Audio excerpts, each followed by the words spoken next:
Welcome to episode number 58 of The Grail. Today it is Thursday, February 10th. Hope everybody's doing good. Beautiful sunny day here in Los Angeles, and it is absolutely taco weather. Every day, I would say, is taco weather. I have to say the greatest food ever created, I would think, is, for me, tacos. Tacos, burritos, Mexican food. I could eat it every day of my life.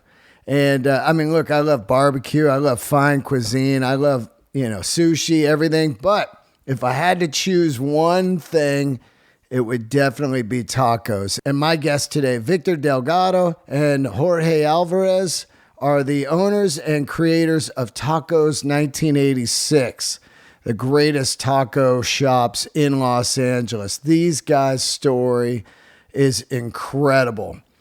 Coming over from Tijuana and going for the American dream. It's just insane. They busted their asses and started something that is just incredible. They have 5 shops now, and they opened them all pretty much during the pandemic. So talk about insane. And their story is great. They got one in Burbank, Pasadena, let's see, where else? Downtown LA. They got one in Hollywood, and then they have one over by UCLA. You're going to love their story. 2 great humans.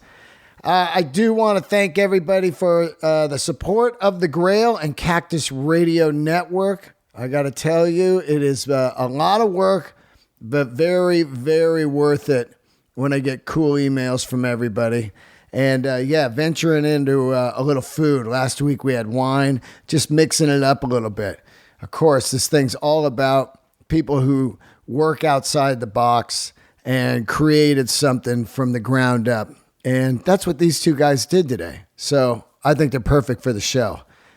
If you want to throw a little support, go to patreon.com/DeanDelRey and join the Patreon. There's like 115 bonus episodes there. We do a lot of Zooms with the fans. I do.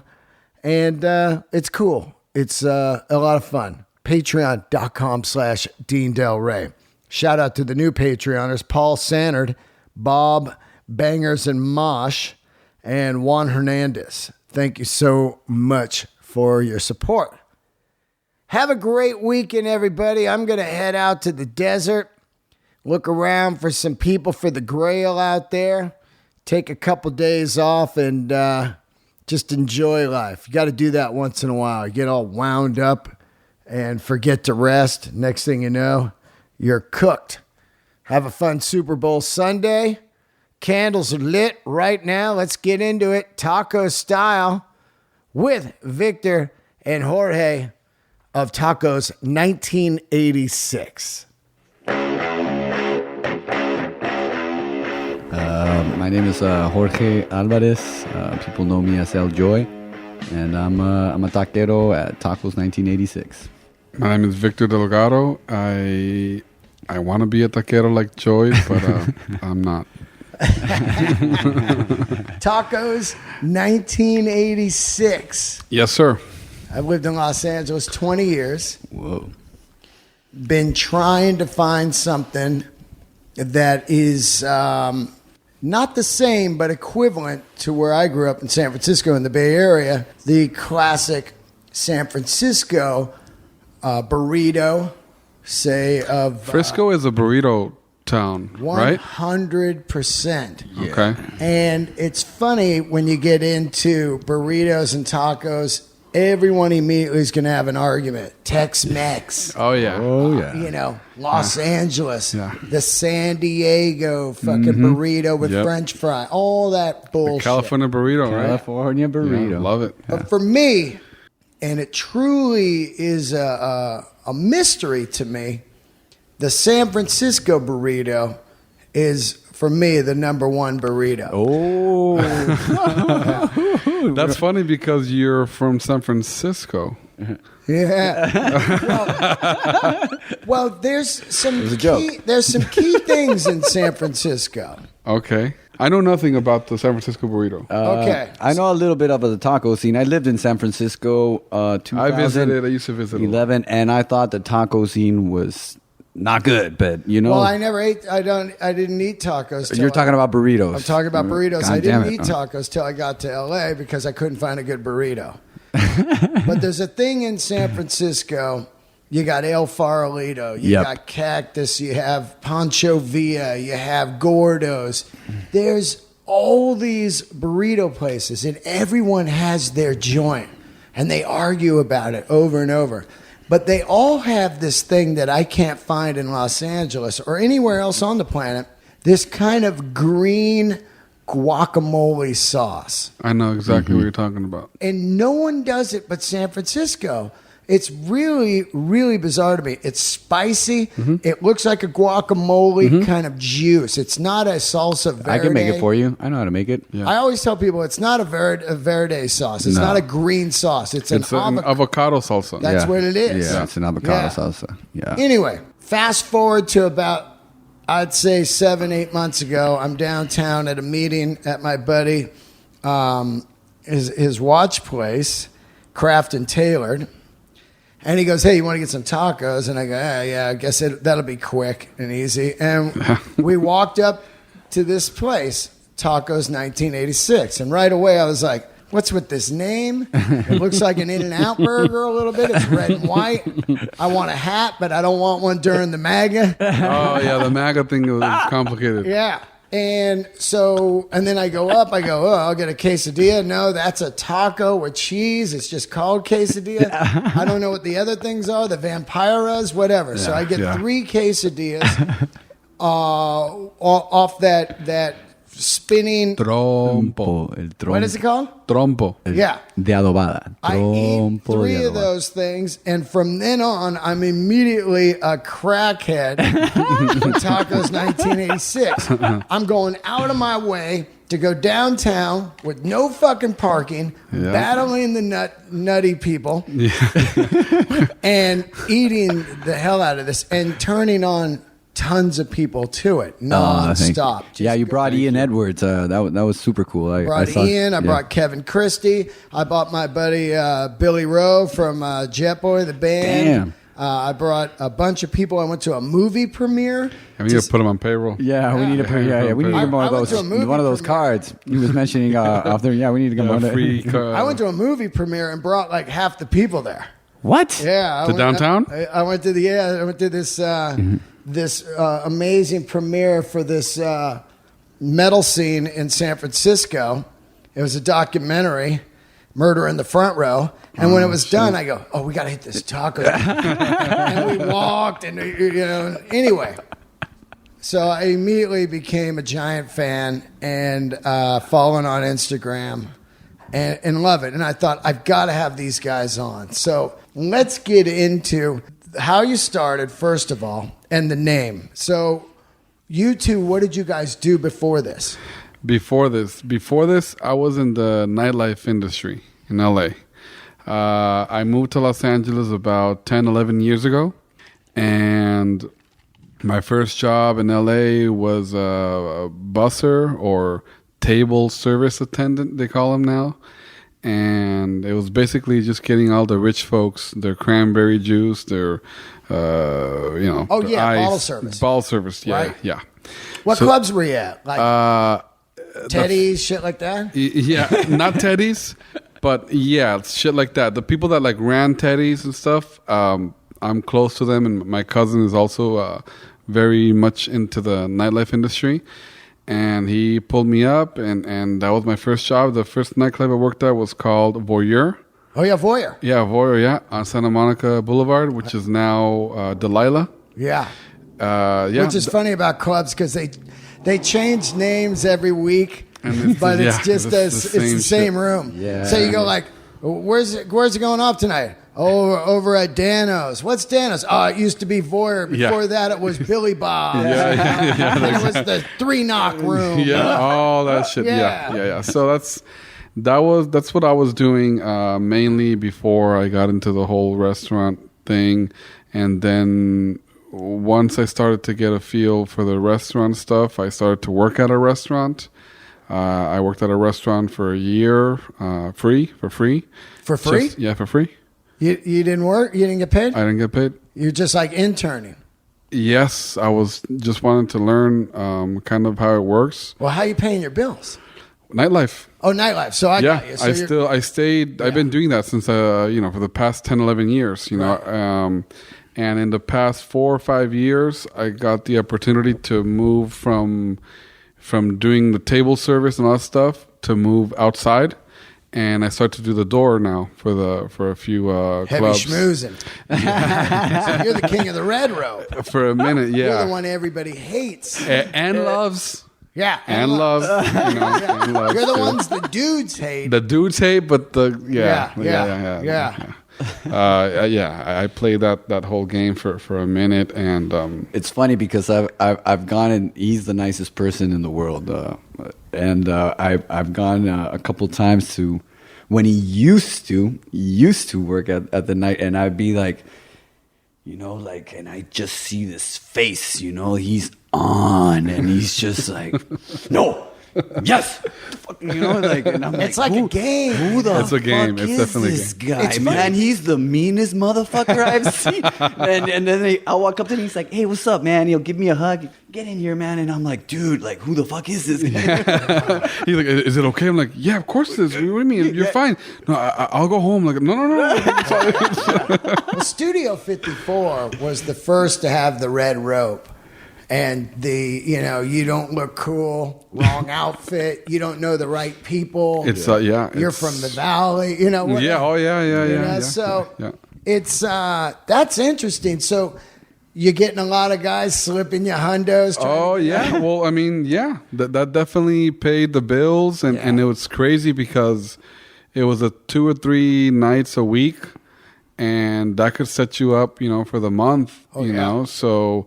You have your whole day off, and at that time, you're young, you're in your mid-20s, you're not really thinking about your future. Not at all. Not at all. You're like, just go chill at a pool, go have lunch here, go just doing nothing, to be honest, And well, it's a complete fake world. Most definitely. You're just in this world, and you're like, it's like Entourage, the TV show. Yes, that's exactly. Oh yeah, that's his lifestyle for sure. Nobody works during the day. You're like, where's everybody get money? What is going on here, man? Exactly. Yeah, it's crazy. You start to go to all these, places for lunch. You hit up Seagull or whatever, and you're just, and people are just chilling. And you're like, how do they, their lifestyle, whatever. Anyway, so that's what I did. I was in that world for a long time, and that definitely positioned myself into into just knowing a lot of people in the city from all sorts of venues, from athletes to a few actors, a few whatever. It's definitely helped a lot for us, to kind of have that access, and not only that, but like know how to maneuver yourself when you're in those situations, right. Like if you go to some famous person's house, or like if you meet someone famous or someone like that, like to not act like a moron, right? Because at the club, I'm not asking for photos for anyone that walks in through the door. Like, oh man, like this actor or this model or this musician that I love. Like the only person that I fanned was Sting. Sting? Yeah. Whoa. He's the only person Sting that's walked coming out of Victor's mouth. Yeah. I was working. I was a busser at Voyeur. Yeah.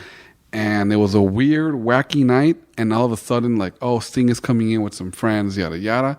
And you got everyone. You got Justin Timberlake. You got DiCaprio and his boys. You got Dana White gave him $300. Yeah, Dana White would come in. I would have gone crazy with Dana White. I would be like, yo, man, like, please hire me, whatever. You got all that stuff, right, obviously. And it's like, you just... can I get you something? Like, actually, just do whatever. And it's just like, well, you do it, and that's it. Like, there wasn't like no like, oh my God, you're so and so, or you're you gotta fit in. You gotta be very nonchalant, make them feel out of there. Yeah, and you get fired. Obviously, totally. Yeah. So you start to just be very cool about those things, right? So I see him go to the bathroom, and I'm like, fuck it, I'm going for it. Yeah. I go into the bathroom. I'm washing my hands. He's washing his, and I just look. So I'm like, I'm sorry, I don't normally You did do the this. bathroom? Yeah. Oh, So I don't normally do this, but it was a pleasure, to just be in your presence, yada, yada. And he was just, oh, thank you. Oh, whatever he said. And thank you. And that was it. Oh, okay. No picture in the bathroom. No. Okay. That was it. I wanted to send my mom a picture because, right? But that was it. And that's good enough, But Are you a Police fan or Sting fan? Police. Both. Wow. Both. What's record? My dad- Ghost in the Machine. My dad is a Sting fan, also Police, but my dad liked his stuff like after the Police because he was more jazzy, more into that the stuff. adult contemporary. Yeah, The stuff Brand like New Yacht Day, all that stuff. Yeah. Yeah. But then, like you see videos of them rock the Police, and it's just these three monsters just fucking. And the way he sings, just getting down, and he's a bass player. It's just like very odd, The Police are badass. Badass. Dude, Badass. I saw him on the Ghost in the Machine tour, Jesus. and Message in the Bottle. Yeah. You That know, must have been so- giant steps on what you take. That shit, man.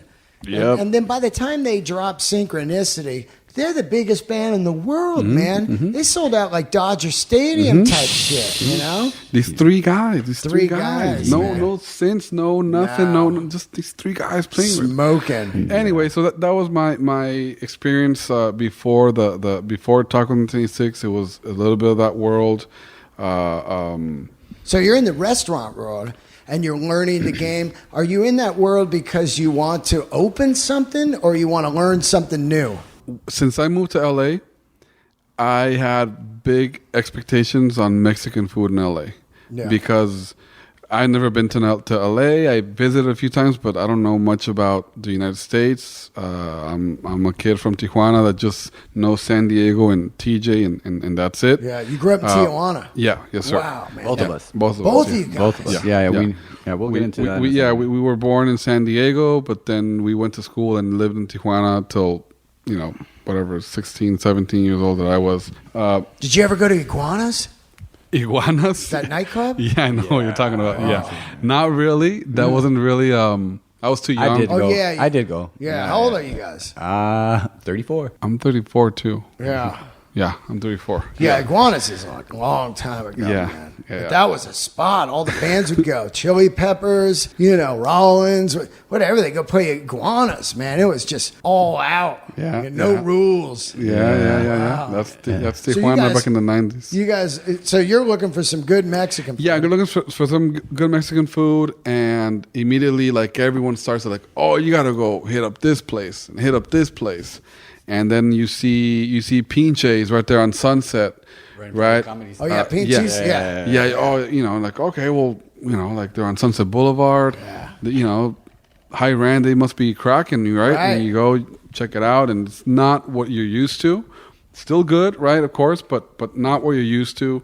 You go, and then the food trucks. Yeah. Oh, my food truck is the best. It's on the corner of this and that. Yeah. And you go there, and it's not what I'm Expected.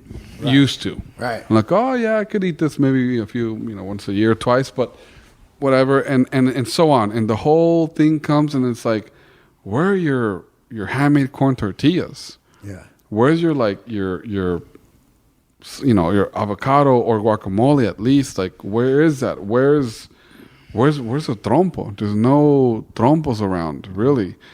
And Where's your friend, your taquero friend? Like the guy that chats hey, what's with up, you. Victor? You're back again? Yeah, what's up? All right, ¿quieres quesadilla? Yeah, or taco? before you're ordering, he already puts the plate in front of you just to get you started. Because that's how it is back home. Yeah. That's just how it was. And I don't see it. And in the back of my head, I'm like, damn, it would be so dope to bring something like from where we're from, something like that here. Like, I feel people would really love that here. But I'm just a middle 20-year-old kid making a few bucks. Like, I'm not trying to be some entrepreneur. I'm not trying to learn how to cook. I don't know how to cook. Like, so whatever. But it's still in the back of my head. Like, it'd be great if someone did it. Someone do it so that I can go eat there. Right. That's how I always think about yeah. it. How come a San Francisco guy? That's what I kept thinking. I'm just, Yeah. I was like, wait a minute. These guys have like 5-6 locations, you know, like say El Farolito in San Francisco. Yeah, I've been to El Farolito, How come a guy doesn't The have Mission? one? Yeah, how come the guy doesn't go, oh, let's just open some in L.A. too? Yeah. I never understood that. There's a lot behind that, and I have an opinion on that stuff, but that's what happened to me. And that's all I want. I want someone to do it so I can just go eat there every single day. Right. And then I learned that some friends of ours start that in the East Coast. And I see that they open a Tijuana-style taqueria in New York City. Oh, and where this is at? like Inside the Chelsea market. Yeah. Oh, yeah. Whoa. Yeah. It gets a little interesting. Yeah. So, and I see, Facebook keeps us all, kind of in tune with 2013. each other. Yeah. And you start to see on Instagram, on Facebook, not even Instagram, oh yeah, tacos like back home in New York City, and then you see like a few write-ups and like the New York Times about this place. I'm like, dude, like that's what I need to happen here in LA, like, right? And I'm like, great. And it was this guy that I know. You knew him? Yeah, I knew all of them. Watch. From Tijuana? Yeah, from Tijuana. Just different group of friends, but it's the same hood. It's like, you all know each other, right? Of course. And like all these guys, are it's great. And the, architects, they're not really into food. So that also motivated me knowing that like, hey, like this guy is an architect. He went to New York for architecture and he opened a taqueria. That's so great. And then I see one of the photos, and the cook in the photo is this guy. Yeah. Fast forward from that story. He's got a good point here. Is I see that and I'm like, oh, there's your secret machine right there. Maybe that's what I need to do is find myself someone who knows how to do this, that understands, because anytime I would talk to like the nightlife people or some manager for the nightclubs or bartenders, it wouldn't connect. They wouldn't connect at the fact that there's no beer involved. Made sense. It was just a lot of things. And I'm like, I need someone that understands this, right? And that little thing started about, 4 or 5 years ago, up until 2 years ago and after that, I reach out to those guys, to his friends. Yeah. And I'm like, hey guys, like you guys should really try to do this in LA. I was sitting next to he's one of my best friends growing up. So it was two groups. It was my group of friends and his group of friends. I used to be part of his group of friends growing up, and I merged into this other like clique or whatever. Yeah, say, clique, right? Like, and we were both like bougie fresas from Tijuana, like preppy, pretentious kids, that just wanted to. They got that drink all Tijuana. Oh yeah. My God! Whoa, they got like it's even the country club kids. Yeah, they got that shit in Tijuana. Oh yeah, and we're part of it. Like so it was two different. And anyway, like I was sitting right next to Christian, because he sent the email to Christian, and we were hitting some bong loads, and he. I emailed him pretty much, and I found the email recently. I showed you. And he's like, "Oh, look at this." Gui emailed, and I'm like, "Oh, look at that," and whatever, like we were so busy at the time, opening a store in LA is just not even part of your. But now I know that, right? It was super cool because there was a momentum going, that reached all the way to LA. So there was opportunity there, like at least at that moment in that time. That's what I thought, I'm a little bit of I'm competitive, so like in that moment I remember like, oh, there's opportunity, not just in New York, that it's a huge opportunity because there's no good tacos there at all. But LA was also, like, the concept, the TJ style concept could shine, could thrive. Yeah. So a little bit about myself and how I ended up in New York. I wanted to be a chef. Since I was like 17 or 16, I got one of those preppy girlfriends, and she's like, "Oh, my husband's got to be a chef or whatever, And, wow. And I was like, I'm going to be a chef, And a culinary academy. Yeah, it's actually one of those preppy, pretentious party like a quinceañera in the clubhouse, man. I was sitting with her brother, and her brother was a cook. He's a cook right now. He's a chef, and. And he told me, I remember perfectly, like, I'm a chef. I'm going to be a chef. And this guy, older brother, was the cool guy, you know, the fresa, like, oh. And this guy, like, tells me, like, I would much rather be a taquero than a server. Yeah. And I remember that stuck with me, you know, that kind of like, okay, flashing forward, I wanted to be a Michelin star chef, you know, and I traveled the world. I wanted to be a cook to travel. Yeah. That was the thing. Like I can travel and cook anywhere. So I did Mexico, I did Argentina, I did Europe. Any school? Yeah, I went to a shitty school in San Diego that kind of just got $10,000 and told me I was a chef. You know, So you just learned in the field. Yeah, Here's the check. Here's your diploma. Yeah. Anyway, when I was in New York with these guys, you know, I had a little bit of experience, and we opened up Los Tacos #1. No, but they were architects, right? They weren't in the food industry. No, they weren't in the food. And you were the food guy. Yeah, I was already working. We were best friends, so Yeah. we used to hang out and So they're like, we're going to live open together. a taco joint in New York. No. I was working at it's a long spread. Okay, how I became or how I realized that I was a good taquero, or how like the ego thing of being a chef to being, you know, humbled into a taquero, and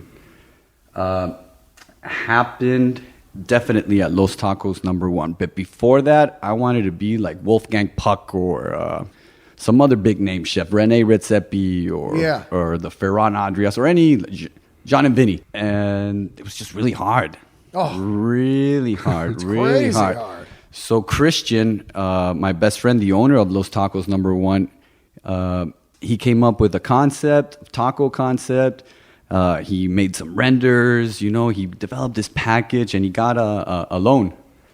And I was working at this badass restaurant called Isa in Williamsburg that was nominated for Restaurant of the Year and blah, blah, blah. And the chef got fired. So I didn't know what to do. You know, I was just like, fuck, like, what are we? So we got pissed drunk. And there, I already knew my buddy had a loan. And we saw each other every day, man. We were best friends, like I said. And this chick comes up to me and my buddy. We're drunk, and what are you guys gonna do? Your boss got fired, you know. Like, how are you guys gonna live, you know? And we're like, I don't know, you know. We'll figure something out. We're cooks. We can get jobs anywhere. And she's like, well, if you have any money, my boyfriend Evan, big shout out to Evan, whoever Evan is. He's like. Call him, and he's got these like little taco truck concepts inside the Chelsea market. Yeah. And I'm like, I got money. Give me his number. I'll call him tomorrow. Yeah. Because I knew the Chelsea market. Me and Christian have visualized like opening up a restaurant there. Not necessarily tacos, but something bougie, fresa, you know, that would sell wine, right, alcohol, whatever, coffee. Yeah. And the next day I wake up and I call Evan, and he's like, come in at 12. I get Christian, and we have the meeting and the initiation, like the ignition for Los Tacos #1 inside the Chelsea market starts. Doesn't open until, that was 2012. It opens May 23rd, 2013. And immediately it's a success. It's just like handmade tortillas, grilled beef, grilled chicken, a vertical spit. They got a different vegetarian option, a cactus option. It's an immediate success. They got 4 stores now in New York, and it didn't work out with me and them, and I left. I left New York. It was just like, oh, what was the argument? Money? You know what? It's like if I was a young 26, 27-year-old, didn't know what the hell was going on, you know, and I didn't know anything about business or right, how to anything, you know. So I didn't know how to ask, you know, to participate, how to position yourself, how to position myself to you know, be a part of because I felt I was, you know, like I felt that, but there was a couple moments where it was awkward, you know, and he was my best friend, and whatever, you know. Yeah, so whatever. I left, and one day I'm just like, hey, I'm done. We're buddies, you know. congratulations, you're a millionaire. And, And then you hit up Victor and say, I left. I worked at a couple restaurants, but my ego was just like, what the fuck am I going to do? You know, like, I left and I moved to Nicaragua to just like, Whoa. to just be like, be a little beach bump, you know, and I got a little house by a beach, a job. They paid me some decent money, and I just surfed and made ceviches. I started a taqueria down there, actually. We just had a really cool experience where we went and cooked, kind of closed the chapter in my life. It was pretty cool. And yeah, there's tacos and ceviches over there that I made, still going for this huge residential, like bougie, you know, Nicaraguan, real estate. Yeah, And, it's like a gated community. oh, yeah, of some gotcha. sort. Oh, Yeah. yeah. So yeah, I was there for a couple of years, and or 2 years. I got married, and then like when I got married, you know, it's just like the switch, like like I'm gonna be here, you know, where you know there's other opportunities either in Mexico or the U.S. You know, and I just start thinking about that, and I moved to Tijuana. I moved back to Tijuana after 10 years of just traveling and trying to be a chef, a good chef. And I returned home with no restaurant, broke, a family, A daughter. Oh. Yeah. I didn't know, you know, back to like my parents' house and everything. You know, I was just like, fuck, like what the fuck am I doing? Yeah, that's weird, right? It's you go from like New York, Yep. starting a successful taco Yep. business to Nicaragua. To Because back to, in all honesty, like you kind of fled to Nicaragua. Yeah. You know, like to like get away from yeah, New York and your from mind is like, my I gotta mind. get out of here. My mind wasn't right. You Yeah. know, it was insecure. It was, I don't know. The people go through that. I think it was. Oh yeah, Like people have to go through that, like multiple times. Especially in your 20s. suffering, Yeah. adversity, like not knowing what the fuck you're gonna do, and that was basically it for me. And while I was still like trying to work out my family relationships, In the midst of that, I learned that he's no longer at Los Tacos anymore. yeah. And I learned that he's in Nicaragua somewhere. And this is all just through Facebook, right? And then I see that he's back in San Diego, right? And so what are you doing in San Diego when you get back? oh yeah, I started working for restaurants. Just have like these shitty jobs everywhere. I was miserable, you know. And Yeah. I was, Were you going over the border each day? yeah, I was. Sometimes I was. I got the little Sentry Pass, so it's convenient if you know your way, and if you work in San Diego and live in Tijuana, like It can you're work. good. You Yeah, got it the can work. express pass? Yeah, Yeah. you can have a decent life, you know. Yeah. And that being said, my head, my life, it was just not in the right place. And Victor calls and I sent him a Facebook message. Yeah. And he email and some renders. You send me some renders. Well, first it was just like hey, like I don't know where you at or what's going on with you, but I'm trying to open up a taco place in LA, and I don't know much about the industry or anything like that. Or the recipes or anything, nothing at all. You And- just want to eat. You're just looking for a place that you would eat at. Yeah, And you want to yeah. open it. Yeah, Right. That's it. And I felt like I had good resources in LA to kind of support it as well, you know, and promote it and all that stuff. oh so, fuck yeah, he did. He's the best. Yeah. And that's why, you know, so I reach out to him, and he responds, you know, within a few days or whatever, like, hey, Anything you need. anything you need. Anything. You know, I was so I'm scared game. of going into the taco business though. Like, Yeah, because you got PTSD. no, Yep. but yeah. And not only Yep. that, I 100%. knew I was better. This episode of The Grail is brought to you by Banker Guitars. Banker handcrafted guitars for serious players, Gibson authorized partner, tree fanatic, Matt himself, a master of Carina V's and Explorers and all kinds of other great guitars. Follow them on Instagram, Mr. Banker Custom, or go to their website and order a boutique masterpiece. BankerGuitar.com. Yes, you know everybody that plays them. You listen to them. If you've heard Marcus King or Mastodon or Blackberry Smoke or Rival Sons, they all use Banker Guitars. Matt and his wife out there are just kicking ass on the custom guitar scene. Check them out, bankerguitar.com. Handcrafted masterpieces. Karina V, expert and explorers. bankerguitar.com. Let me ask you something while we go on. You are basically the recipes of the New York spot. No, like I implemented a bunch of ideas and styles of execution. Right. I made a couple recipes, but no, it's like it was in within that period. Right. So like anything you pretty much did became theirs. Yeah, exactly. Like that's just how it is. But I'm saying, what was your idea of the menu? Was it straight up? Because I've eaten tacos in Tijuana a zillion times. Uh-huh.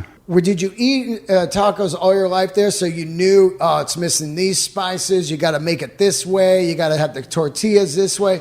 Like how? Oh, most definitely. Most definitely. All of a sudden, like making a taco for me became the most important thing in the world. Right. And it was like, oh, I'm not gonna get to be the best chef in the world, but I can be the best taquero, because ain't nobody claiming that title, and that title's up for the grabs. So I realized that when we opened Los Tacos #1, and there were the mushroom idea, there was salsa ideas, there was ideas that I couldn't implement because it wasn't I wasn't the owner or founder or anything. I just was a pioneer. And were you just cooking there? Yeah, I was making tacos. Right. Taking orders. And I was working a full-time job. And do you feel that you were a big piece in putting it together for them? For sure. If I wasn't alive or didn't exist, I mean, it all correlates, because Christian, he would have figured it out, maybe, or whatever. Christian also worked very hard and helped me a lot to put himself in the position where I'm like, hey man, I can do this. But if it wasn't for me, there's no Chelsea Market, there's no. And that's what friends do, That's what I learned in this whole experience. He's my friend now, and I have no grudges or bad feelings. I just had to go to this procedure to meet him and grow with him in this magnificent, spectacular fashion that I couldn't ask for anything better. It's crazy how things. Yeah, you never know how things are gonna, come around. Yeah, I just went and played golf for him, and he was so happy for me, because I understand that it could have been awkward at that time, and he didn't know what to do. He was just starting too, so it's weird. But I'm grateful for the whole experience. That's what gives you all the knowledge. Yeah, most definitely. All that stuff, like getting divorced, and all that fucking it's. Yeah, it's in there, all that grimy, emotional, as soon as I decided to partner up with Victor, like I had nothing to lose, So Victor, you reach out to him. Yeah. And do you have some money from some investors, or how does this happen? No. How do you pick the location and all this? Because the first one's downtown. I have a story about that. Yeah. When I first met him, he shows up, and Victor shows up in this beautiful Mercedes, blah blah blah. And we meet at this taqueria, and I'm like, damn, this guy's doing good, Yeah. And we talked, and the nicest guy, man. It was like 10 probably years since I seen him. Yeah. And there's some not rivalry of friends, but there's differences. And we're competitive. We're competitive, know. And I was part of their group, and I merged into another group. Whatever, So 10 years, he grows physically, mentally, whatever, and he approaches me in the nicest way. And I was, kind of shocked on how nice this guy was, and how friendly he was, and how he needed the help. And immediately I got this, I'm going to help this guy out, whatever he needs. There's no, but he tells me right then and there, and he's like, hey man, I'm ready to move forward, man. The bank just gave me this $20,000 card. We can get everything and start working. And I'm like, wow, this guy's ready to go. So with the 20 grand card? To answer your question, there was no investors, no outside money, no nothing. It was the little bit of cash that I No had PR. at that time. Yeah. And at that time when we met, no name, no nothing, just like, where do you start? Like what's up? Like, how does this work? So, Yeah, you how gotta does find this a work? location. Yeah, you gotta buy restaurant equipment. Oh, you yeah. gotta Like, have how do you meats and staff? stuff. Like, how do you Yeah. everything? There Oh. was nothing. It was just a meeting of like, and this was like February 2018. Yeah. The first time we met, I drove down to San Isidro to meet him across the border. February 2002? 18. Oh, 18. I was there too. Oh, yeah. 18. And that was the first time we met. We went to a taqueria in San Isidro. And we just chatted for about 45 minutes. And right then and there, he told me, by the way, I want nothing to do with your company. I want nothing to do with what PTSD. you're doing. Yeah. I'm happy to help you with anything you need, but it's your deal, your stuff, and that's it. And I was just estranged by that. Like I would have think like, hey, maybe there's an opportunity, to we could be partners. And I was like, oh shit. So like I was like, I was so okay. scared. Yeah, I was like, scared. okay, that's how it's gonna be. No problem. Cool. And the next step from that was actually meeting and making some food. Like, let's go somewhere. Let's make some tacos. Like, if you think you can make Right. salsas and this and that, like, I would love to. You tell him, partner. It's almost like weed growers. All right. Let's see what kind of smoke you can grow. By the that was my last job. Yeah. I used to grow in Humboldt those. Oh, well, outdoor, huh? Yeah, outdoor, man. Whoa, like I you were up there. That was my last job. And I'll get into it. But when I moved here in November, like I was literally coming down. I came took down him- on the train. He took me to the train. Yeah. And I came down on the train. I spent the month there, made $5,000 that it was going to help me. Trimming, and growing. And growing. And did both, but mostly growing. And when I came back, I had $5,000. He gave me a key to an apartment. This is your home now. Well, Yeah. there's details there. Yeah. So we meet the first time in February 2018. Yeah. We chat, okay, and then it's like it took up until the first week of May to finally sit down, have him come to LA. I was working at that restaurant I told you that I was working for free. Yep. I was like, hey, I'm going to borrow the kitchen for a day or two. And he was like, of course, yeah. So finally we come up with a date that works for both of us. I'm like, hey, here's your train ticket at Yara. Yeah. Here's your Airbnb confirmation. Yeah. Place not so far from that place. And if I'm not mistaken, he was already like, yo, like, is the Comedy Store far from here? Like, hey, is that wild card place, the boxing place, is it far from here? Oh, yeah. And I was like, actually, it's not. It's right here and it's right here. Whatever. What I was like, let's talk about tacos. He's setting up his entertainment. Yeah. his gym. Man, I'm a big fan of Joe, man. I go pick him up at the Amtrak on Alameda. Did you? And from there, we went straight. We go back to Restaurant Depot, which is like the Costco for restaurants. Yeah. And we Buy everything. We bought it. We bought I had pork. everything We in my bought head. beef. We It's just bought like, chicken. Oh, We they bought sell all that shit there, huh? everything. Everything. And I asked him, does everything we need, can we buy it from here? And he's like, oh yeah. And I was like, oh great, because I was told to try not to go to 18 different places. To like, if you can get everything from one place, you're already in a good You're path. winning, yeah. And I'm like, okay, great. So we grab everything, meat, everything, and he's like, we're gonna need a slicer. I bought one a day before. I bought a meat slicer.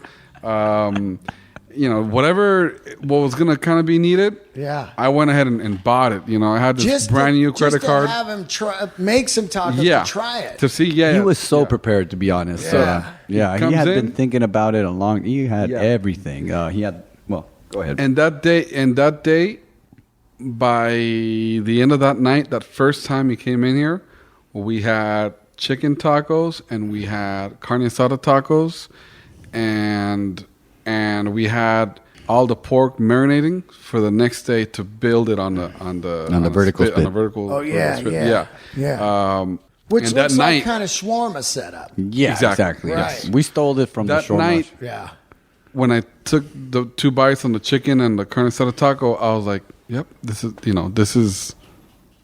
it. This is exactly what I want to offer to this city." And this guy doesn't want to be a part of it. So I was like already trying to think like, who am I?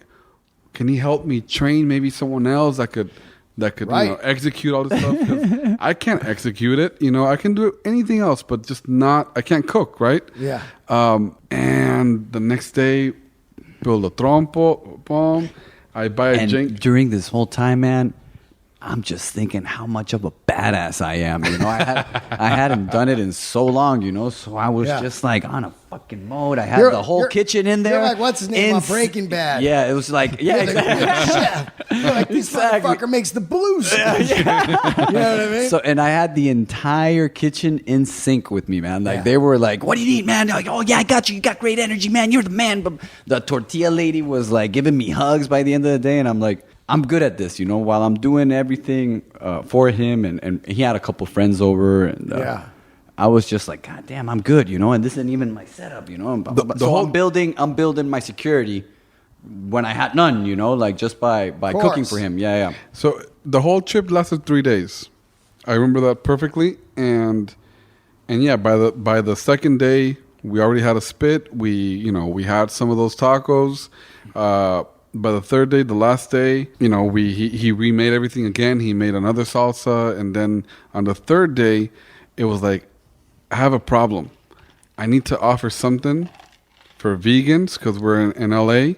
Yeah. And I know it's not a TJ thing to have a vegan option or even chicken, but we're in California. We're in the United States. So chicken is a big part of people's diets. And we're in LA, so we need that vegan option. And he's like, I got you. I had this idea already in my head, like from Los Tacos #1 era, So I was just like, I hadn't even made it, It was just there in my head, It was just like, I know exactly what I wanted it to taste like. And we twitched it. Yeah, and he was like, we're doing mushroom tacos. And I was like, okay. Yeah. Cool. That mushroom's deep fried, right? Yeah. I told you my buddy Ian Edwards. He goes, these are fantastic. And he goes, I got to figure out how to make these. I go, I'll go in and ask him. So I go, hey, how are these made? The guy goes, we deep fry them. I go, he's not going to like that. Yeah, no, but here's the thing. There's a trick to it. All right. The mushroom dehydrates, right? You've had those dehydrated porcini mushrooms, whatever. Mushrooms and you rehydrate them in water, magic right? Mushrooms. Yeah, magic mushrooms. Yeah, there those you are go. dehydrated. Yeah, those are dehydrated. Get you fucked up. And it's good. We dehydrate them in the fat. So all the water content comes out while it's fried, just like a potato or blah, blah, blah. But then we let them sit and they're dry. The oil comes out. And then we toss them in this little vinaigrette. So it rehydrates with the vinegar, the matcha salsa, and a little bit of salt. So that is like a sponge. And everything that's dehydrated from the vapor from the fryer, all of a sudden, like it's rehydrated with salt, spices, and a little bit of oil. So it is deep fried, but there's some technique in there, so it's not like it's not like a chicken nugget. Yeah, exactly. Yeah. There's no pink slime involved. There's no All pink. right. So you obviously get him to become a partner. That happens, and he leaves. Right? And it's like, I won't stop working until the salsas are of your liking, that everything is working, but it was just a 3-day trip, right? So comes the third day, I'm like, great, okay, time to go. He goes, and there's no plan after that. It's just like, wow, like, okay, like it feels very doable now. It's not that complicated. The good thing is that he'll still maybe help me, open up the place or train someone or and I'm trying to figure out like what I'm gonna do. And I'm already thinking like, well, maybe I can start like in an open food fair thing that's called Smorgasburg. Yeah, no brick and mortar. No brick and mortar. No brick and mortar. I started to work on maybe finding a location and like how much is it going to cost to open this? I have no clue how that works. They would ask me, "Oh, do you need a grease trap?" I would be like, oh yeah, I'll need one of those. Like if it was like it's a blender. Oh, you know, yeah, like I had no idea what a. Yeah. After I said I would help, I would get bombarded with questions from him. You know, like, Yeah. hey, do we need a grease trap? Yeah, we're gonna need. And how much space do we need for a hood? And it's like, And I don't know. You know, I'm just a silly taquero, man. I Yeah, don't know and anything all these about things are very subjective to everything, right? Of course. So anyway, long story short, I think I have an angle on who to get money from and how to open the place and where. I thought I was going to open an Echo Park in a new little complex that was being built that finally got done a few months back. And that's what I thought was going to happen back then. I just found actually the like a deck that I had created back Right. then. And all the information is kind of not really accurate now that I know, a lot, and Was the deck for possible investors? yes, Gotcha. Yes. So, and these investors would ask me all these questions that I knew nothing about. Like, oh, what's your guest check average going to be? Yeah. There's another name for it, guest check average. What's your GSA or what? Some term, and like, oh yeah, the GSA. It's just like Yeah. whatever. It's just like what Yeah. the fuck, and. It's like those dudes on what's that show where they pitch ideas? Shark Tank. Shark Tank. Yeah. Just going in there like, And that's the way I did that for a long while I was married and trying to get my taqueria going without like going in somewhere to sell your idea, to sell yourself is the most fucking awkward thing. well, it's like, crazy. 'Cause, Yeah, you know, crazy. people just see dollars and cents. yeah. And not the art. And or I the- went with families, friends, fools, as they say, like, and all of them said no. Yeah. Every single, hey man, I just need $8,000, to start my taqueria, and I wanted to do it in Tijuana, where there's even a more competitive market, and your margin of a profit is, Yeah, the whatever. tacos there are like 50 cents. Yeah, $1, but yeah. So I'm sorry I interrupted, but that's where he came in, and the relationship started, and I saw like how amazing it was, to work with him, and he would absorb everything I would tell him, and not forget, and even delegate that, it was very comforting in a way that to have that support, Yeah. And that's when I started trickling like, holy moly, like this guy's the real deal. He's all in, he's Finally, Yeah. he's after that, there's an opportunity to present this to a real investor, big money. He's a baseball star, all this stuff, and he's like, okay, well, the idea sounds great. Can I come try the food? And I was like, yeah, of course. I hadn't, the last time we did that was a few months back. yeah.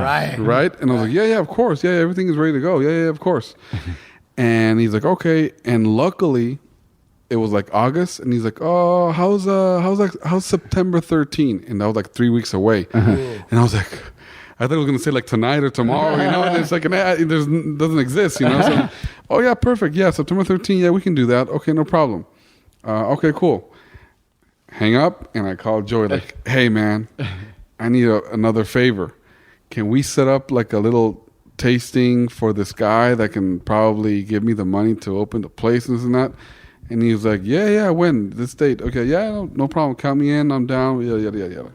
So Immediately, I got that fuck yeah, I'm gonna be great again, yeah, and I told him like it's this baseball player, like it's Nat. You know who he is? He's like, fuck yeah, I know who he is. Like, oh yeah, like okay, cool. Well, it's all done. So Did you meet the baseball player from your club days? I met him from that restaurant that I was working at. Oh, gotcha. He was like a customer, Yeah. and friend of a friend, and so like I kind of knew him, but not Wow, really. yeah. So it was like, oh shit. Finally, the day comes.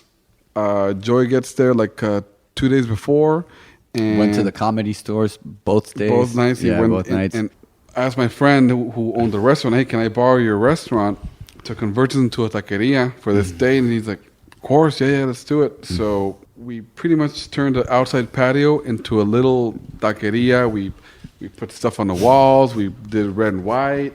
Wow. Yeah, the whole thing had pictures. He had the Just all shirts, on the the fly. hats, he had That everything. day, my brother Joe from San Diego would bring me the first like shirts and hats, and I dated the shirts with that day because I knew it was going to be a very important Special day, yeah. And you had the name? Everything. Yeah. The name, He had the it. logo. What is already. the name? The name is just the year I was born. Okay, that's what I figured. So the guy comes down and you cook them all up and he tries it. And I also invite the main manager guy, whatever, everything, the god of Smorgasburg. Uh-huh. Smorgasburg at the time felt like a really good opportunity for like a new concept to like kind of like get your feet wet and have people, because 8 to 10,000 people go to that thing every Sunday religiously. So you're going into where people are going to be like, oh, let's try this guy, right? So I invite that guy over too. And then the baseball player arrives with his wife and this and that. He brings his own salsa. He brings his own salsa. Yeah, he brings his own salsa. Hilarious. I tasted it. Oh, it's got this. Yeah, very good. And I'm like, pretty good. Yeah. And I invited a few other friends, and it was a fun night. Everyone was just eating tacos. It was just joy making tacos. Another friend of ours helping him grill, and a tortilla lady, and the whole thing. It was like, oh, okay, so can I order from you? And I'm like, no, you have to go order from the guy. Like that's how you. Okay, so like he got out, the chair, and we went over, and like that was the whole experience. It's not right. like a sit down restaurant. Like no, you have to go order from Joey, and Joey asked you the right questions. Okay, asada con todo. Con todo. What does that mean? Like yeah, boom, here Onion, you go. cilantro, guacamole, and salsa. It's like the whole experience. We were able to create that in that one night. Right. The Like night ends. Tacos 1986. Yes. On a pop-up. And after that night, the baseball player leaves. He's, happy. His wife is happy. They're a little buzzed. They had a great time. Friends of mine that went there also had a great time. I had a fucking great time. I was like the stand-up comedian that killed that night. Yeah, it was just like, like, oh my god, you were great, man. Blah blah blah. And I was just like, people taking pictures of like him doing the whole thing, and I'm just trying to talk to whoever I can and kind of introduce him to what this thing is going to be. And finally, after that night, he was just like, hey man, like I have to be a part of this. Oh him? Yeah. And I was like, fuck yeah, like finally, finally. I was like, fuck yeah, done. We just fucking hugged each other and that's it. And that was September 13 of 2018. Yeah, wow. And he had I was about to go on the trimming phase, so I knew I had that going. He told me, he's like, I only need the month of October. Yeah. Because I already have booked this job and it's going to pay me good money. Mm-hmm. But after that, I'm all in.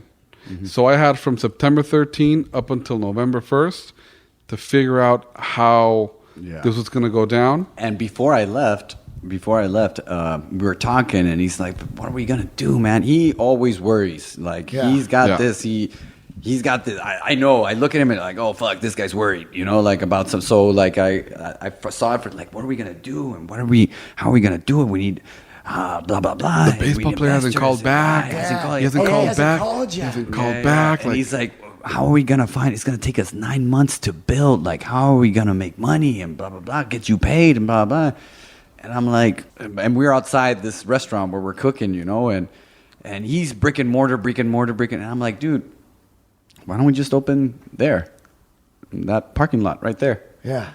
And he's like, no, like you want keys to the restaurant. And I'm like, yeah, but if you want to open, in a week or 2 or a month, like you gotta consider your options, man, and I'm down, I'm game, I'm all in, And you only need a truck then, right? Well, we avoided the truck purposely because we didn't want to get lost within all the trucks. Right. So we and I hated the idea about the having a truck, food with wheels. Yeah. For me was just like.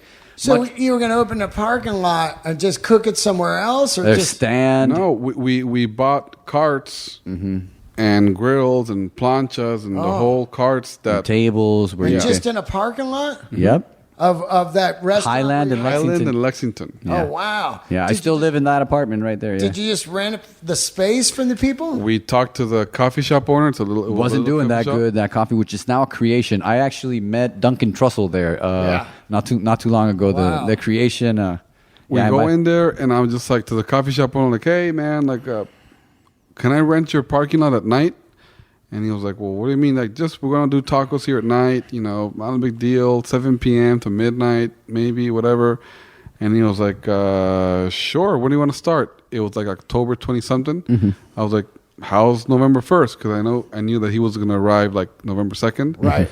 He's like, okay, fine. I'm like, okay, how much? She's like, $500. I'm like, yeah, that sounds reasonable. 500? Yeah, I'm like, I have that in my pocket. Yeah, we can do that.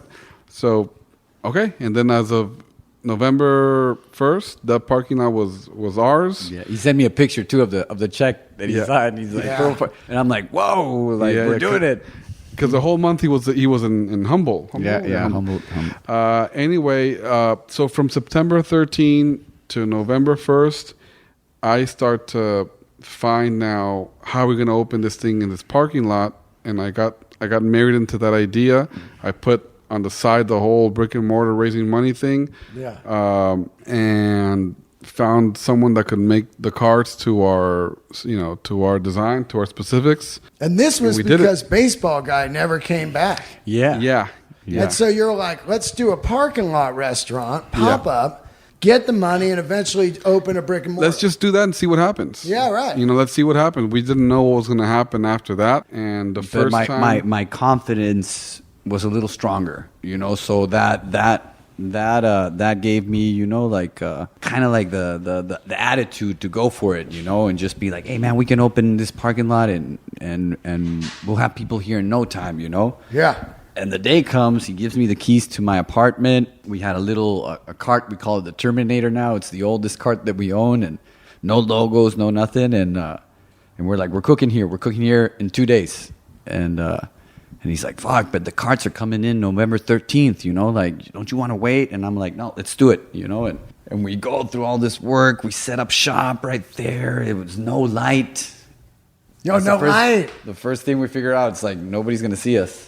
Yeah. Like, what the fuck? And some friend of his named Bryce came. He got 3 quesadillas with no onion and a drink. Yeah. And he spent $13.40 or $16, something like that, and that was the only customer we had.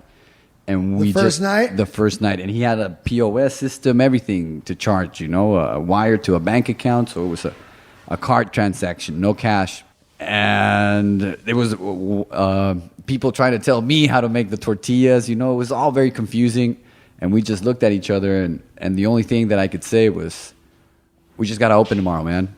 Yeah. We just got to open and try again tomorrow. Yeah. And he's like, all right, that's what you want to do, we'll do, and we did, and it was kind of the same, it was a lot of work, nothing. He's like, why don't we wait until the carts show up, and we'll open that day. All right, when do they come? November 12th, November 13th. And I'm like, all right, boom. And by then we all have like some shirts, hat, we got a trailer. We went and bought a trailer so we can move everything around. So you you'd set up each night till midnight, mm-hmm. and then Friday, Saturday till 3 a.m. Mm-hmm. And then just tear it down. Just put it back down, put it in the trailer, and it was crazy. How long did it take till it started to take off? So I started to get really into that the restaurant scene. Right, I would check, like all the food bloggers and see and learn kind of like what's going on. See the whole world, and he kind of stepped away from that world where like he was like kind of like I don't care about the restaurant world anymore. And before world. It was my life. Like I had all the cookbooks. I knew all the chefs. I used to spend all my money. My paycheck would go to rent and the best restaurants in New York, or the best restaurants in San Francisco, or the best restaurants in Norway, or the best restaurants in. That's what I would do. Like. And it was always an investment for me. Supposedly, that's a silly way to. You're like the Tijuana Bourdain. That will be the day, Like he definitely was an inspiration to traveling and cook. So yeah. So you're looking at the blogs and then. So then I start to know a little bit like who is Nancy Silverton, and why does it matter who she is? Like okay, cool. Who is John and Vinny?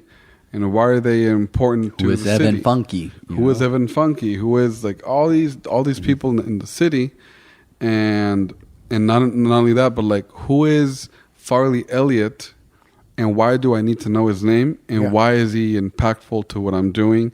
Who is Matthew King, and why is it important? Who's Jen Harris? Like all these other names that maybe we don't really know, but like they're huge in the restaurant world. Yeah, super powerful people. Yeah, they're just the mainstream kind of guys. Right? Yeah, so because from my understanding from friends from Mexico, when they visit LA, the first thing they would do is blog what's the best bar or best drinks in LA, and then you would see an Eater list or something from Eater, and they would look into those things. So like, and they actually compete. Like these guys, the LA Times, Eater, and the LA Talk, they compete. You know who has the better articles, and they feed off of each other's momentum. We later figured that out, right? And it was super spectacular for the company. Because I was ready to sign with a PR company, that could kind of bring in those food writers and introduce us, and like see if they can write an article or something about us, and kind of introduce us to the whole scene. Because I knew the club scene and the nightlife scene, but I didn't knew really the food scene. Of course, it's totally a different. It's totally different scene because nightlife is the buzz of the cool kids. That's all that is. That's just a text to somebody like this is the spot. And to be honest, that helped a lot. Yeah. Like our pikes were right after the clubs closed in Highland and Lexington. And you would get these blogger dudes, you know, who had 1 million followers on Instagram or whatever, you know, and they would come up and digital power. And I was just, I saw that we were recording, and I start fucking, hey, what's up? I'm the greatest, you know, with flex and be like, ain't no other taquero out there better than me. Just start to make noise, you know, because obviously he was still working in the nightlife, and in my head kind of like put 2 and 2 together and was like, hey, this is the time to make noise with all these little fellows, you know, with the camera and whatnot, and like day after day just being open, all of a sudden we have like Lamborghinis outside the taqueria eating tacos, you know, on the top of their car, Mercedes right next to them, and rappers coming in, artists coming in, and what the hell's going on, you know, like, and same faces started showing up. But before that, something that helped was that when we decided to open, we called the baseball guy, and he showed up with his family and made a little video that got like 100,000 hits, you know. And all of a sudden we're getting people from Downey, California. Hey, we saw you on this guy's, you know, Instagram. And I didn't even know where Downey was, you know. Like I only knew Highland, Lexington, the Comedy Store, and the Wild Card Gym. That's right. That and work, you know. I was so dedicated to still am, but you know. But before it was like I cut all the onion, all the cilantro, made all the salsas, and luckily we have people that do that now. And so I was all in. You know, baseball fans are very devoted, and this, you know. Yeah, man, we met some amazing baseball players too. Yeah. So that kind of starts to happen, and I mentioned a few names that like a lot of people didn't know, but I was before restaurants. I was really into music, and it was important for me to know who Rick Rubin is and why it matters. Of course, important to know who George Martin is and why he's the most important producer of all time, in my opinion. Yeah, and. Producer of the Beatles, and I started to get very nerdy in the food scene, and I'm like, oh, okay, John and Vinny, who are these guys? Oh, well, you know, they started this restaurant and this and that. Like, you start to like do research on who's who and all this stuff. So then all of a sudden we're there, and it's like, oh, okay, this guy's at Eater, the main writer for Eater. It's like, damn it, I think it would be important to like introduce myself and kind of like bring him in. Like, and he comes up to me, and he says and that, like Joe, like the main writer for Eater is here at the parking lot. At the parking lot. Fuck. You know, like, and and the story on how we got there, man. There's just so many magical stories on like just pure adrenaline and go kind of, but the way we got there was pretty magical. It was just a magical time. That November and December up until March 2nd. It was a wild ride because just all the food writers started to pop in, the respected ones. There were expectations all of a sudden. Yeah. It's crazy. This little Food taquero, writers. little taquero, if you point the camera, he'll blow kisses at you, man. And people would come up and be like, "Hey, man, like, what's up?" And I'm like, "What the fuck?" I mean, you're only up in like 2 months. Yeah. And you got top food writers. in this coming parking in. lot. It's dude. That's crazy. a month later from that. We were at Smorgasburg, and you're going that route. The LA No, a Kings? month later we got a call that we have to close down. Oh, yeah. What? Yeah. Why? So a month later, Landlord got super greedy, man. He wanted to charge us $3,000 for the freaking parking lot. No water, no storage, no anything. I was ready to pay, but he's like, "Fuck no," Like Yeah. we had a little. Crazy. yeah. It goes So from $500 to $3,000 in 3 months. coffee shop calls me, "Hey man, the landlord is pissed. He just read online how this crazy taco place is crushing it Killing. in his parking lot, and He's not Why happy. would he be pissed? well, because he's not making any money off of it. Yeah, right, yeah. And I get it, but it's so weird. Yeah. So it's like, okay, so you can't set up tonight. That was like Monday morning. I'm like, tonight? Like, we can't set up tonight. Like, we have all this momentum going. Like, by then we already had like one article written about us on Eater and one article written us about on LA Taco. Yeah, it was a good and like taco. we're like we can't, and we get the phone number for the landlord, try to set up a meeting for the next day. Yeah. We go meet up with him, and essentially it just didn't work out what he was trying to offer and what he was trying to do for us. He's just saying $3,000 now. Yeah. And what's crazy about that is it would just go more later. It was just like What's crazy about that is we were even in that position. All of a sudden, 1 month ago, we had no concept, no nothing, and all of a sudden, this owner of a bunch of lots in Hollywood is trying to come up on us, on some money from us. Like, Yeah, what and the you could fuck just is move going on? across the street. Yeah. and that's Well, exactly I saw what that we angle, did. because he was like, "What the fuck?" And I'm like, "Listen, man, we got to be grateful somehow, some way here, because all of a sudden this rich fellow, is trying to get money from us. Yeah. We ain't got no money, but we got that going. I don't know if that makes any sense. Right. And So that's late December. Yeah. And it's like, shit, what do we do? It's Christmas break kind of, but we didn't really believe in any breaks. And I start to just call anyone I know. I even put on Instagram like, "Hey, we're looking for a parking lot anywhere." And people start to reach out, Lauren Christ, and like everyone's just like, "Hey, well, we have a parking lot here. We have that over very here." support, like LA got with us. Yeah, it was really cool. Finally, some friends, they have a bar in Koreatown, and their idea was for us to go and to use their kitchen and do tacos in a few nights or something like that. So we went to just hear them out. Once we're there, the whole meeting took a completely different direction. We had no idea that was going to happen. It's basically this empty restaurant. Corner of 6th and Western. Right. Koreatown, right? Right. I've never been in Koreatown. I didn't even know Yeah, what Koreatown was. Yeah. Right. And they're like, "Oh, you can use the bar." And like, I walk in there, I'm like, "This is a waste of time. Like, we're not gonna." And like, I'm completely rubbing off of his vibe, Like, if he don't like it, I don't like it. But I always, at that time, I had these silly ideas of just go-getting. So we're walking out, and they're talking. The guy's talking big money again, like, "Oh, we gotta charge you rent and blah blah blah." And I'm like, these guys, And I'm like, just like, and I look, and there's this perfect spot, caged. And I'm like, "Hey man, you own the whole building?" And he's like, "Yeah, well, I got the lease for it." And what about this? And he's like, "You want this?" It was dirty, grimy, And I'm like, "Yeah, this would work."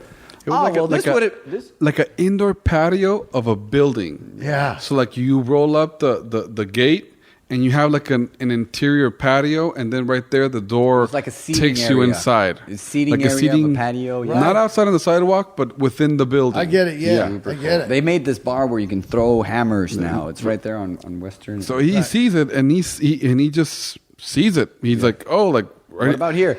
And the guy's like, "You want this?" You want to sit up there? Yeah. There? And I'm like, "That's perfect."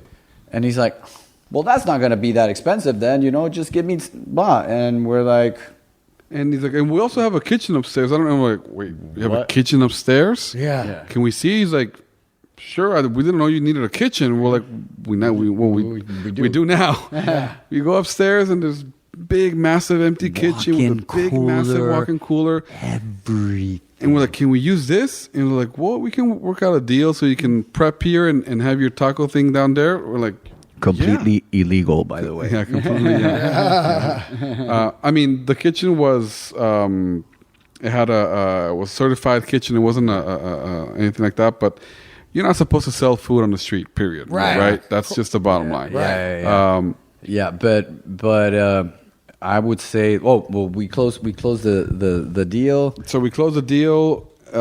We do a test night Thursday before New Year's Eve. Yeah. And that was like the 29th or 28th of 18. And finally, we said, let's start rent on the 1st of December. Yeah. And January. January. Sorry, 19. January. Yeah, of Yeah. 19. Yes, exactly. Yeah. And New Year's, we had 2 parties booked. One It for was crazy. No sleep. good days, friends, that we did a big party, and then we did an after hours party at 4 a.m. man. So we grabbed all the equipment, went from this beautiful house in the Beverly Hills, very quiet, and we're talking about, over 200 pounds of equipment, of rolling on wheels, and getting it out of this beautiful house with beautiful Maseratis, Porsches, and we're like, oh fuck, we got to get to this party, and it's up the hill. It was that one night. So we had that party from 8 p.m. to 1 a.m. And then we have to be at this other baseball guy, none related to the other guy. Yeah. Probably the best baseball player right now in America. And take your pick. And his after party started at 2 a.m. Oh. So we were supposed to serve from 2 to 4 a.m. Yeah. And the team was down to do it. We're like, hey, whatever they pay us, we'll just give it to you guys. Yeah. Let's just do it. So we do that. We're out of that party by 5 a.m. 5:30. We go back And to this is Koreatown. moving equipment. Yeah. It's just like a trailer And we're Ubers, but we're dropping off the co-workers out their houses, it's already daylight, whatever. We get to Koreatown. We put the leftover food away, and it's like, hey, well, our rent starts tonight. Should we open tonight? And it's like, Fuck yeah. So our first night in Koreatown, where things really, really changed for us, started January 1st, 2019.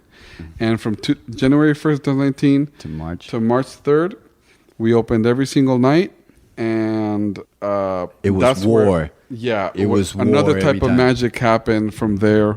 That's where you got even more food writers, more food bloggers, chefs, renowned chefs. They named us, Eater named us top 16 restaurants in America. And we were just a stand. Wow. Like we were the opening paragraph of that article, man. Like you had no idea how cool that shit was. That's that nuts. 5-6 weeks later, Yeah. we get an email saying, "Hi, this is Bill Addison. I'm the food critic for the LA Times. He's anonymous, by the way. Yeah. No And one he knows is the critic. Yeah, Wow, no one he's knows like- who he is. No, he's That's like, hey, wise move. I'm preparing a review for you guys. I would like to speak to whatever. And I'm like, oh shit, this Yeah. is like big time. So I call one of my other restaurant friends. I'm like, hey, I just got an email. We're gonna get reviewed by the LA Times. It's a big deal. He's like, no, homie, You already got reviewed. he already got reviewed. He already went and ate probably a couple of times. You have no idea when or who, and he just wants to ask you a few questions to finish the story. Whoa. And you don't know if it's going to be good or bad. Like you don't know anything. And yeah, it's yeah. like, And he called me too, and I don't remember what the fuck I said. yeah, they spoke on the phone. Yeah, yeah. And then he called me, and we spoke on maybe for like an hour on the Yeah. phone. And he was like, okay, cool. Well, I'll reach out, whatever. I tried texting that number again later, and it was a number that he called me from. A burner number. A burner. He's like Banksy. He's like, Banksy of food critics. Oh yes. yeah. So it was That's crazy. Big shout out to that guy. Yeah. 2 months later. Boom! Cover of the LA Times. Cover of the LA Times. The cover? Cover Not the food section. of the. Cover. And what did it say? something sizzle. I'm the greatest taquero of all time. That's what it said, man. It specified the Freddie Mercury of tacos, the number one he named pound him for the pound, Freddie Mercury of very tacos. charismatic fool, Victor Manuel Delgado, right there, beautiful name on the cover of the fucking LA Dude, that Times. is That was nuts. nuts. Yeah. And Yeah. you're still in Koreatown. And we're still in Koreatown, and there's No a money, fucking no line, investor, no nothing. PR, No just PR. a fucking two boys from TJ getting fucking down and aggressive, man. Like people were. So he's like the main guy, right? Yeah. But kind of under him or like beside him are the staff writers. Yeah. That you do see the name and Yeah, you do know them, like super Jen cool Harris guys, and, yeah. and Andrea Chang and Lucas Peterson and all these people. And by then Peter, big like, shout out to Peter. They show up and like I already know like, oh, I follow them on Instagram and knows like, oh, and I told Joey like, hey, all the LA Time girls are here. They're all here. It's like, okay. Mm-hmm. So like you go and you introduce yourself and you take care of them, whatever. They always pay, by the way. Yeah. They always pay, yeah. And very cool. We start to develop some sort of relationship with them. You know, where like you have each other's numbers and or they'll text you like, hey, are you here? I'm coming by. I'm like, you know, like that kind of stuff. And one of them starts a video blog, and he's like, hey, I'm starting a video blog. Would love to shoot a video of tacos with you guys. And Joe's like, let's go to Tijuana. And he's like, that'd be awesome. Wow. So we did that. We went with It's the on LA internet. Times. Yeah, super cool. And we went to where he grew up, his house, where I grew up. It's like an 8-10 minute little short video, really cool. Then a friend of ours in Koreatown, a new friend of ours, Jimmy, he introduced us to the Coachella people. And Coachella was like, hey, you guys want to come do Coachella in April? Nick Adler. Big Oh, yeah, friend. so you guys were at Coachella. Oh, Yeah, yeah. we did We were in the Coachella. Coachella offices, dog. That was so cool. Like That's when we walked in great. there with our logo and everything, we're like, Yeah. And they bring out the whole map. So this food's gonna be here. You guys are gonna go right here. And like it's a whole operation. you're We're going to like- be in the VIP area. In the VIP. Everybody's going to be looking at you. Yeah, And we're like, we're just like, oh yeah. we that cooked should be for okay. You know, we're just Chuck like, Liddell, Leo DiCaprio, we served everybody. there was for there. a lot of like just That's models. Yeah, it was models. crazy. It was Yeah, Davey Havoc. They Back when have- we could go outside. Back when we could go outside. We Yeah, were so- waiting for Coachella #2 for we sure. camped. You know, we rented Well, you a camped. yeah, we Yeah. camped. Loved it. It was a whole. I lost my soul the first week of Coachella, just like screaming out taco names and blah blah blah. And we actually developed our system of execution to the T right there. Remember, Yeah. like that's yeah, the, we that's learned where- a lot from that experience. So you guys are blowing up, and at what point do you get money to open a brick and mortar? That That's happens. the question. That happens because, like we said, from January and To March. To March 2nd, to March 2nd, The health we're open department, every day in Koreatown. No plans of opening a storefront yet. Just living like kind of day to day, just getting through. And finally, March 2nd on a Monday night, the health department shows up to that stand Yeah. and shut us down. Either someone called. Yeah. no, Or- someone called and complained. Someone called and we, complained. we were right next to this little plaza in the heart of Koreatown. Right. And Too many people. And there was a shop there where we used to set up right next to him. We smoke out places, you know. So I think all our beef and the smoke yeah, was probably bothering the Well, get and it. it was I a get it retail too. store, you know. So people would Oh, buy yeah. products and it would Just stink like asada. Yeah, they're man. buying like a sweatshirt and it smells So like. they fucking- were like, "Excuse me, somebody's selling and grilling meat here, and it's unsanitary. We should go check it out." Yeah. and they So they shut showed you up. down. Yep. Even And though we that kitchen tried- was impeccable, you can walk into any kitchen that we worked in, and I always say it looks like a plastic surgery facility. You know, Yeah, it's yeah. just like super clean and that happens, and when that happened, it was already like the second time we got shut down. Pretty Yeah. much, first time by the landlord, and now this, and it's like we can't go back to this model. No. And then No. shut down again. Yeah. And then go somewhere else and build a fan base and then get shut down again. Like we can't. No. It's not And- sustainable. Eventually people lose interest. Yeah, I don't so know it's where just- they're at you know where they're anymore. at? Here, then they're there. They're And moving. no. And plus, since we already called out, we wanted a little bit more information on what's the deal, because this thing just came out where you can sell food legally, but then Street vendors was legal. Yeah, getting whatever. legal or something. Yeah. And we just got a little information, and we went straight to the health department, and she was like, listen, there's a lot of conflict right now with that article that came out about you guys being able to sell. It's actually not legal or on par to the health department status. And we learned a lot. But what we took from that meeting is that if we were ever to open again and we got caught, we would get fined up to $500,000. Whoa. So that was very scary. That was like, It's like, you know, fucked. Yeah, we can't afford to get. No, you're trying to save money for a brick and mortar. Yeah, it's Yeah, like we no, I'm can't. already thinking like, man, this like, I love LA, and I'm not giving up on the concept, but I'm gonna have to go get a job somewhere, you know, and as a chef for whatever. Yeah, and by then I'm still working nightlife. Yeah. Yeah. So anyway, that happens, and that's just like, you know what, we got to open a store. Yeah. I want to be open for lunch. I want to be open in the morning, and carts. Mm-hmm. You see them all kind of come out when it gets dark, because that's when like the health department kind of closes. Yeah. And it's like a whole it's like they all turn the other eye. It's a system. Yeah, and it's like they're not going to crack down on everyone. Yeah. They're just not going to do it. So anyway, that's the mentality now. It's like, hey, well, how do we, like, you know, like, you got to start looking into this now.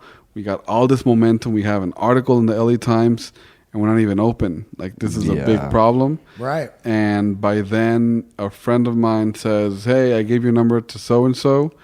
He wants to reach out because he has a space that's empty, and yada, yada, yada. Okay, cool. So we take the meeting, and it's the downtown location. We go see it right before Coachella. Right. And from March, we got closed up until Coachella. We were doing smorgasburg every Sunday And catering. and catering events. Yeah. And friends were still like, hey, come do a pop-up here. Our good friends from Wanderlust in Venice, they invited us to do a pop-up at their location for like 2-3 weeks. We did that in Venice for a few weeks. It was did good. Another one on Beverly, Beverly. Boulevard. We met Action Bronson there, that rapper. cool. Yeah. We did that like Big a little shout out to that guy. a pop-up at a coffee shop, trying to stay relevant and stay active, And you know. people would follow, man. Like, Of course. we would just post it on the internet, and people would show up, and there was a line. The power of fucking Social No, media. it's all this. Instagram It's and all the internet. yeah, It's picture right here for sure. unbelievable. Yeah. We go check out the downtown place. It's an empty space, you know the space, and it has the hood already in there. It has like a counter, and the guy's like, hey, I have the space. I was supposed to do my own concept. I'm not going to do it anymore.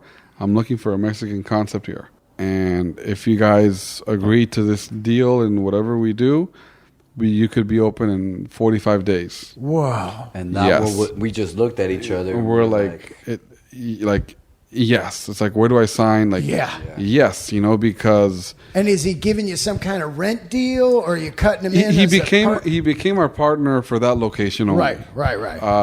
And the terms worked out great at that time for where we were and everything. So we said yes. We got some advice from friends and attorney friends and whatnot, and we're like, let's do it. And he's like, just tell me what you need. I'll get it done. Cool. We gave him the list of things that we would need, and then we went to Coachella. And we were there for 3 weeks because we did week 1, week 2, and then after week 2, The country one. after 2, they were like, "Hey, do you guys want to stay to do the country one?" Yeah. And I was like, "Oh man, I was exhausted." No, so super cool story. We were exhausted by second week, and we're like, and I was going to Nicaragua to see my daughter. I hadn't seen her since we opened, you know. So That was already booked. Already. Yeah. Already booked, already planned. And then they asked us to do the stagecoach, and we're like, let's do it. But then I was like, man, I'm not gonna be here, you know, like blah blah blah. And he was looking for a way out. He's like, man, you're leaving. Like, we don't want to do it, you know. Like, let's just go tell Nick. Yeah. Nick, the food guy, great guy. And we go talk to him, man. And it was the coolest thing because we were like, we don't want to do it. And he's like, thank you so much. And blah, blah, we're so determined. And he's like, walk with me, you know? And we're like, no, we got to go. walk. They're gonna be fine. Walk with me. So why don't you want to do it? And he just like bum bum bum bum bum. Very suave, very suave blah, motherfucker. blah, blah. Great guy. And he like gets us in this room. You guys want to drink? Nah, we're good. We need to get back to the. Okay, well, this is where I hang out, man. Like, and it's a pretty cool place, you know. AC, Everything like some Coachella hidden treasure, you know. And we're like, all right. And you walk in and it looks like a speakeasy. And anyway, whatever.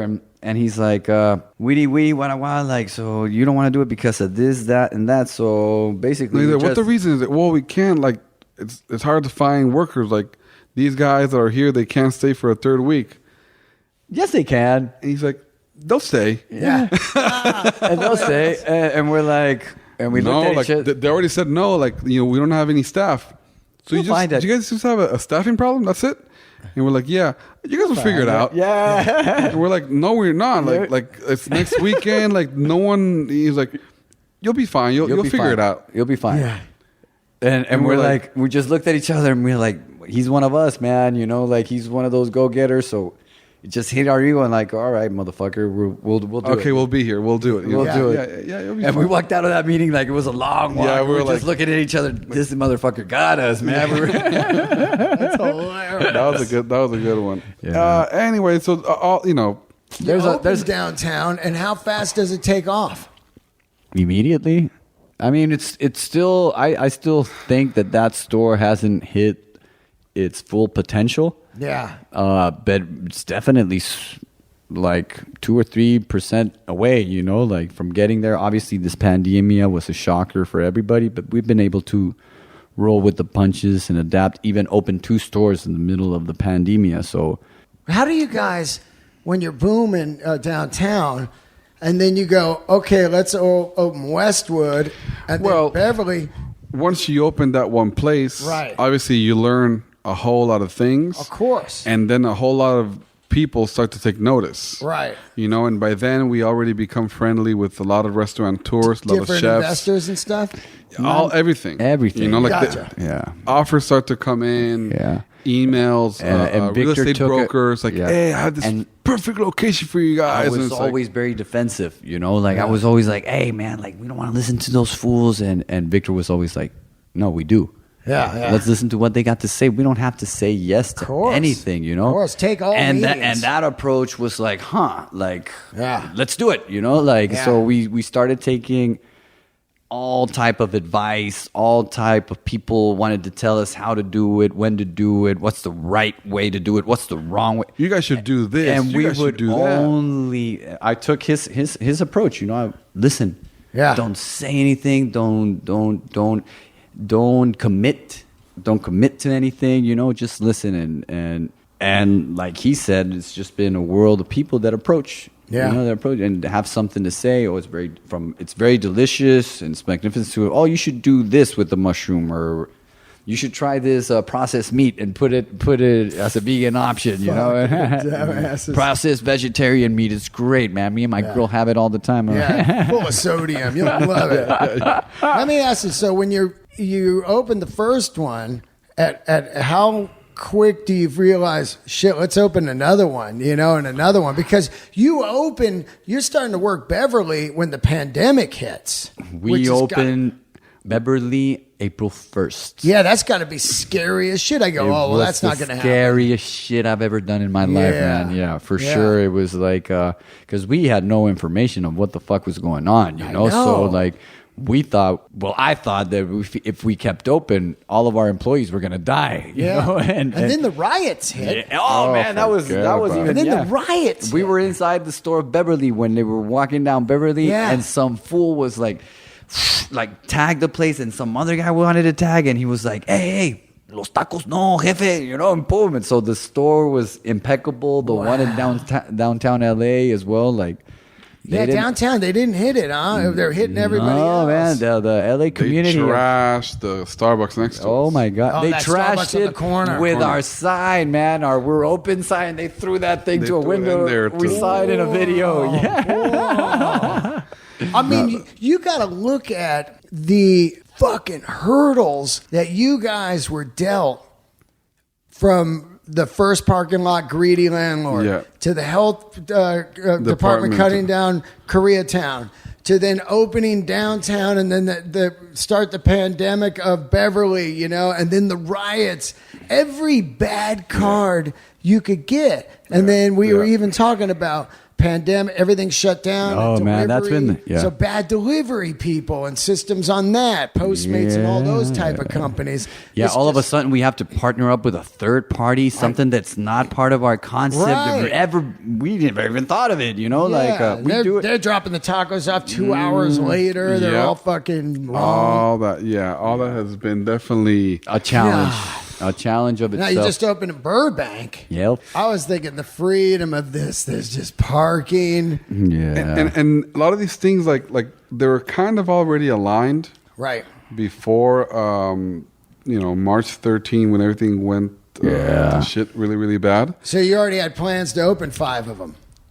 Yes and no. Yeah. Almost Beverly definitely. definitely. Right. Beverly, because we signed that lease back in November. Right. And it was a full gut out, full build out, full. I remember everything. I was following it on Instagram. All the walls, Yeah. everything.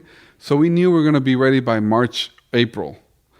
And that was a challenge. It was like it's March 13. The NBA just got shut down. Yeah.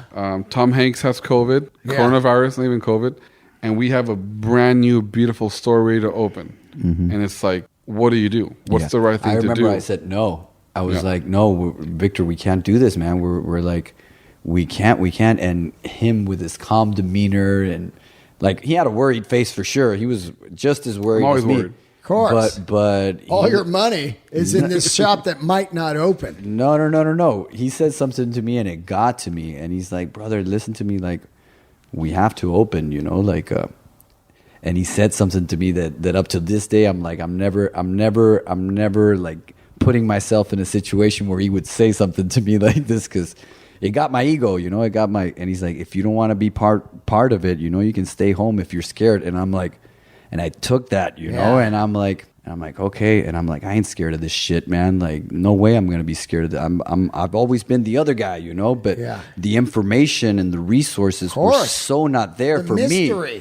Dude, cause like you said, we've been thrown every bone of adversity that we could, and we've chopped that shit down and find some diamonds in it and boom, been able to shine. Yeah. But the pandemia, like people dying, a lot of people dying in Italy, man. Like a lot of people Scary, dying man. in New York. A chef friend of mine from New York died. Yeah. Like, oh my God, what the fuck? So, and we have a bunch of responsibility with the amazing workers. You got workers. Yeah. So that panic hit in my head, but I'm like, listen to me, man. Like when he said that, I took it home and I took it good, and.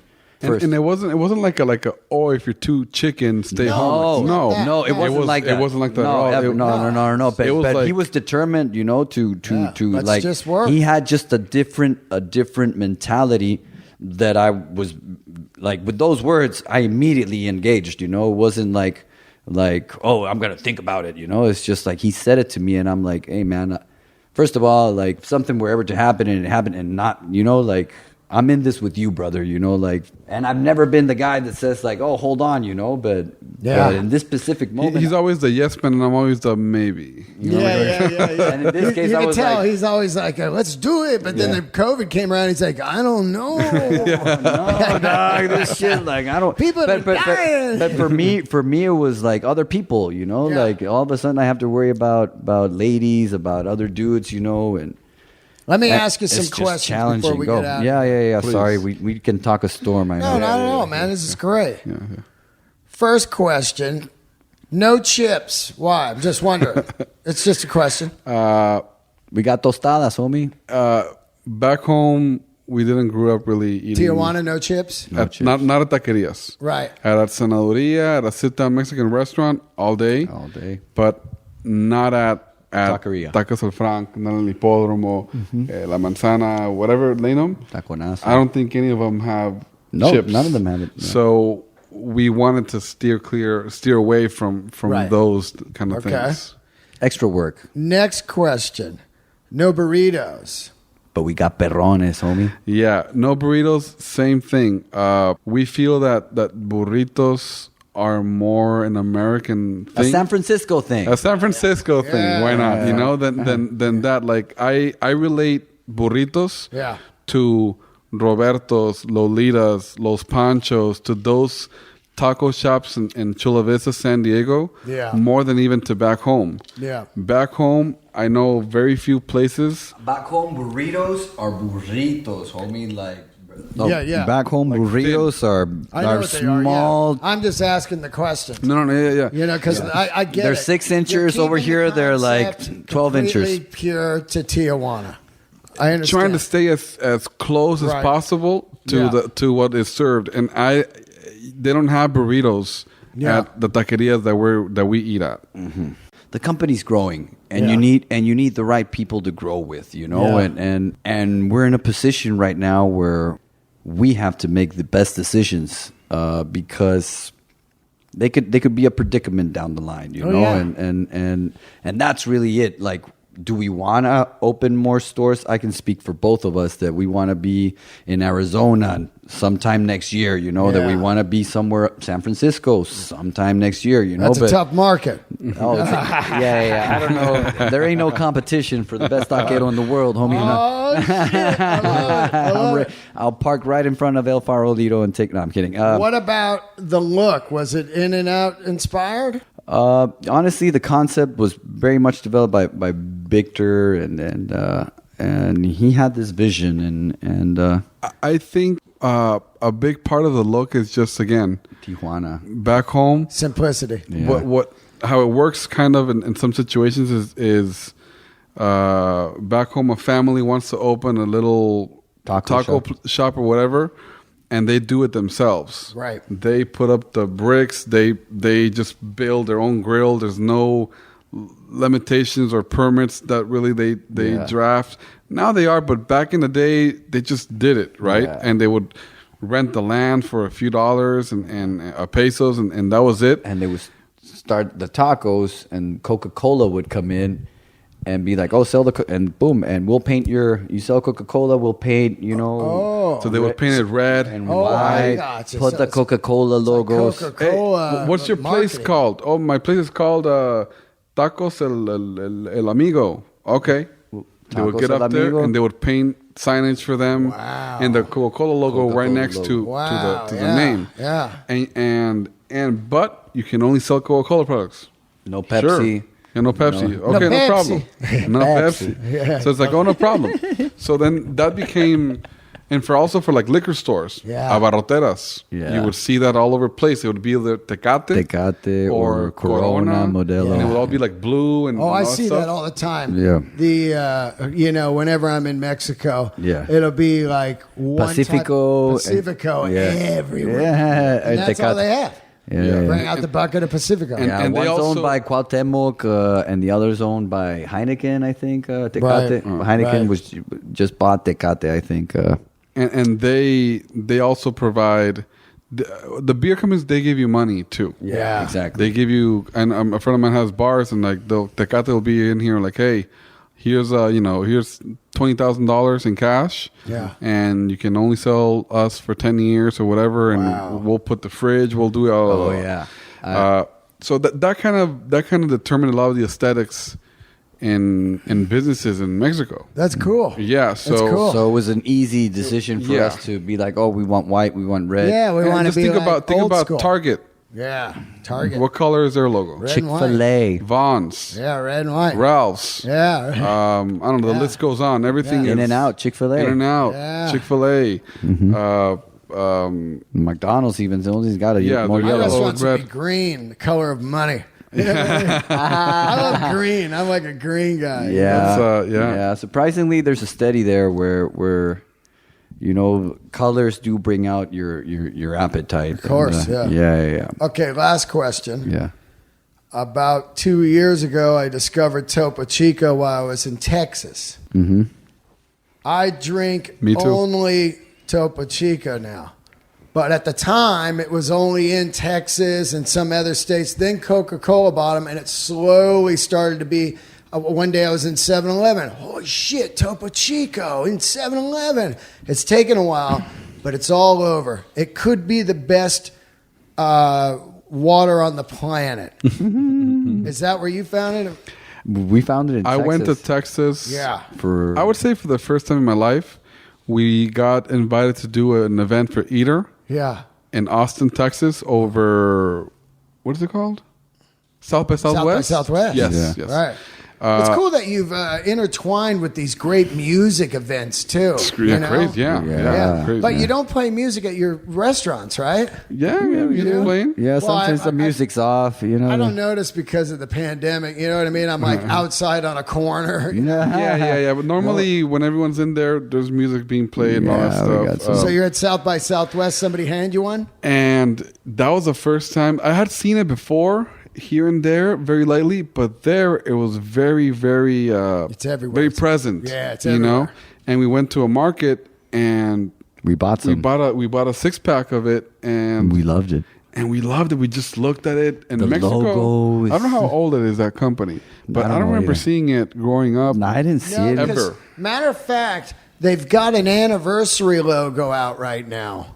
And Holy shit, do they? yeah, We need to get it's that shit in the it's restaurant. The first logo, and it's on. So you don't have it yet, but it's starting to show up. I see it in like I'll show it to you on their Instagram. Mm-hmm. It's starting to show up in the stores, and they're going to run it. They said for about 6 months. Oh, And it's an super cool. Anniversary of their logo. Their logo's so cool, huh? Like they just got Look the at print. the old one, man. You're going to trip on it. Oh, hold on. My phone's off here. Let me get this. You're going to trip out. Here you go. And, I mean, the first time I drank it, I was like, this shit is insane. I was with Bill Burr, and we were doing Austin, Texas. Oh, And super cool. We yeah. were doing the place where they shoot Austin City Limits. Mm-hmm. And so Yep. we ate at a rib joint across the street that was absolutely fucking Spectacular. smoking. Yeah. And I go, man, what? I go, hey, you got Perrier? And they go, no Perrier, Topo Chico. And I go, what's Yeah. that? Yeah. And the guy goes, it's the same thing as like Perrier. It's a bottle But of it's water. Mexican. And it showed up, and it was Wow. there's That's the vintage beautiful. logo. Oh, Yeah, well, we gotta the get ink, these. the ink is different. The topo is like aligned together. It's not on top or bottom, or is it always like that? I don't even. It's really That's really super cool. And the yellow looks a little bit more golden than yellow. Yeah, I like that. Well, and it's like old school. Yeah, like you're right. No, that's great. Yeah. That's great. So anyway, they've been around, I think, like 100 years or something. But, you know, it was all about at the other end of Texas and Mexico. It was, you know, it's like Juarez side. Yeah. You know what I yeah. mean? I think it's from Monterrey, I believe. I don't know. Yeah. I don't know, but I remember the day when we bought the 6-pack and we got a couple flavors. And Anyway, we And should Victor- add this. And by then we didn't have a store yet. no, that was we in didn't. March. Yeah, Okay, here's the first logo. Damn. Like that's so badass. So so that's badass. out in the stores right now. That looks like agua caliente yeah, from yeah. Tijuana, no? Yeah. That Isn't that logo. crazy? Yeah. That's awesome. So when I saw that, I hit them up and said, "Oh, don't change your logo." I did. I Instagrammed it. They go, actually, that's our original logo, and we're just running it because it's the anniversary, and we're just gonna run it for a while. And I was like, "Oh, that's badass!" The anniversary. I mean, that thing looks like some old bottle of wine. Yeah, man, You know? it's so Yeah. cool. Yeah, that's cool that you're into stuff like that. Oh, I man. love prints. Yeah, And I don't like the bottled ones. I drink them at a restaurant, but I like the 16-ounce plastic bottle one. Oh, I haven't even seen yeah, it. I'll show it to you. Hold on. we got a Topo Chico fan here. Yeah. My I hope man. they're sponsoring this podcast at the moment. Yeah, Topo But Chico, They, the they better best give. They better bubbly give you water you can the find. best bubble. Oh, that's the one, okay. huh? And you like the Topo Lime? Is that Topo Lime right there? Lime or the grapefruit. I love the grapefruit, man. The grapefruit's good. Yeah. And the You reason want to I- have something tasty? But you don't. I know you're not a sugar guy, but Yeah. we half or like that much of lemonade, not a lot, ice. Then throw that in there and swirl it. Yeah, oh yeah. Or the hibiscus, or both. Oh yeah. And you Well, got a nice The little reason I like refreshment. this one is you can screw the top Yeah, off. you close it. So when you're driving, it's not spilling all over your car, or when you're out hiking or walking. And this, was Dude, we need to take a picture of this guy.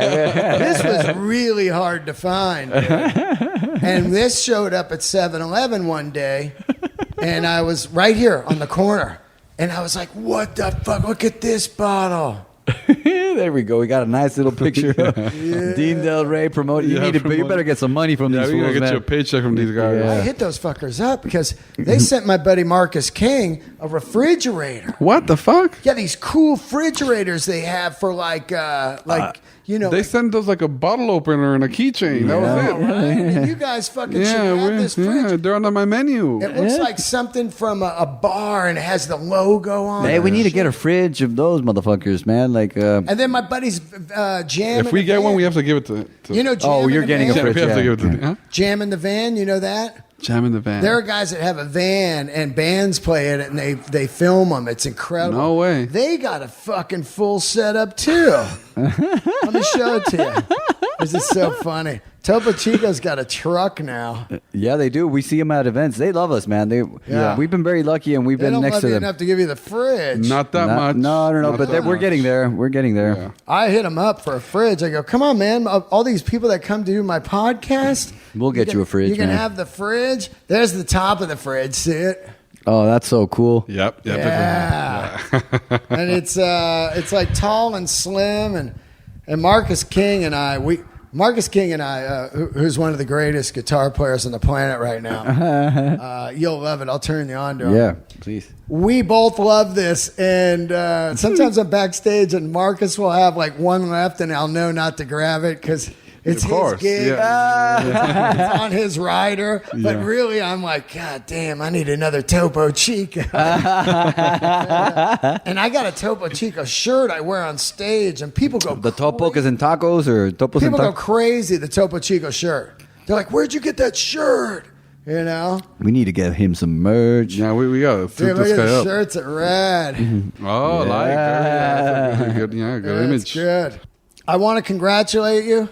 And it was cool. Jesus Trejos was down at your place with Tom Segura, and they did a cool thing on the taco. cool. It's funny because when Jesus was doing the show, when he first was talking about it, I had coffee with him and Ian Edwards, and I go, dude, you gotta go to this place, 1986. Oh, really? He goes, oh, that's funny, man. We're doing it next week. And I was that's like, oh, you crazy. should have me.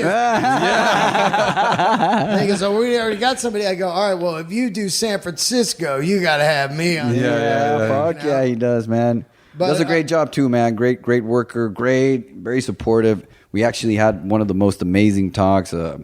He gave me good advice, Jesus Trejo. So he's a good friend now, for sure. That's great. And it's so good that you guys, the comedy community is embracing it. Yeah. I'm a big Spade fan. Oh, Spade. Yeah. Rad, yeah. Yeah. Oh no, I saw. And you love Joey Diaz. I love Joey. I've seen Joey Diaz. I've seen Joe Rogan. I've seen man, who was? Oh, Bill I Burr? loved. I didn't see Bill Burr, but I saw.